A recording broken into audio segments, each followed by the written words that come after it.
played that song faster than anybody could have possibly done. That's another story. Everybody thinks of Godspell as a rock show, but actually it started with a very classical opening number that was all of a piano solo. And every night when I played that show, once I was past that number, I was fine, because I had the help of guys like this up here. The reason I'm here tonight is because I've never had a chance to publicly thank a man who literally changed the trajectory of my life. And that seems to be a theme here. You'll probably hear it again. I was a dancer, singer, a performer on Broadway, who then decided at the tender age of 23 to give that up to be a singer-songwriter. My parents thought I was insane. I went around auditioning my songs, and I went to RCA. This young man came out. He said, "Who's my 3 o'clock?"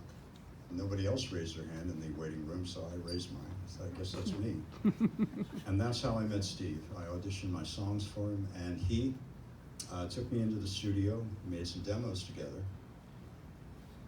And it was a short time later, I got a phone call from him, and he said, "I've got this show called Pippin, and would you like to, I could use your help." And I said, "Well, sure, I'll do whatever I can." And we went through that process for a while, and then I didn't hear anything for weeks. I got another phone call. And I said, "Hi," and he said, "Hi."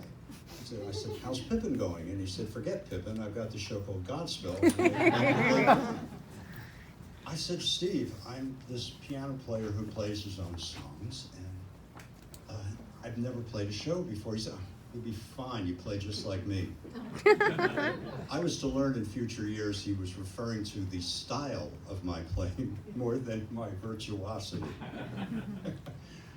And that's what I want to address.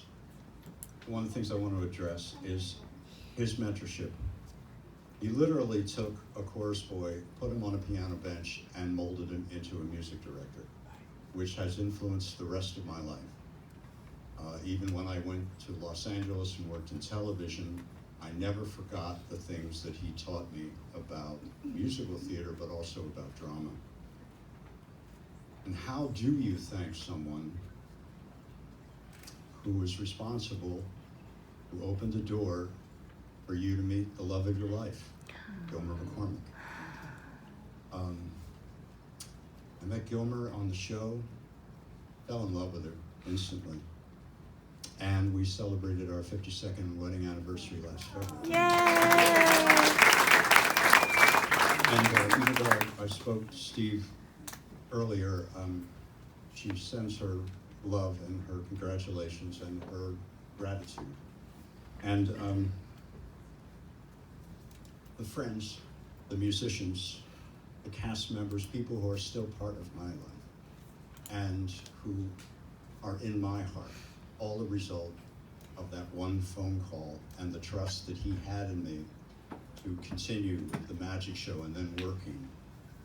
I just am here tonight to say from the bottom of my heart, depth of my heart, thank you, my friend. Thank you.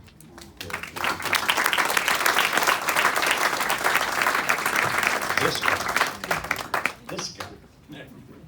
Yeah, I was up in Toronto. And I said the same thing. Who is this guy? I don't think the score was actually published, was it? No, there was no score yet. Here, the whole thing. We had lead sheets. That's all. That's it. The whole thing was in our heads. And Steve and Doug, Ricky. Hair. You should have seen him with his long curly hair. Yeah. Huh? He said no more. That was Ricky. We noticed Ricky. Anyway, I just want to congratulate you, Steve, and I want to thank all of you for being here tonight. lovely audience, and we're all here just to honor him, and for me personally, just to thank him for my life. Wow.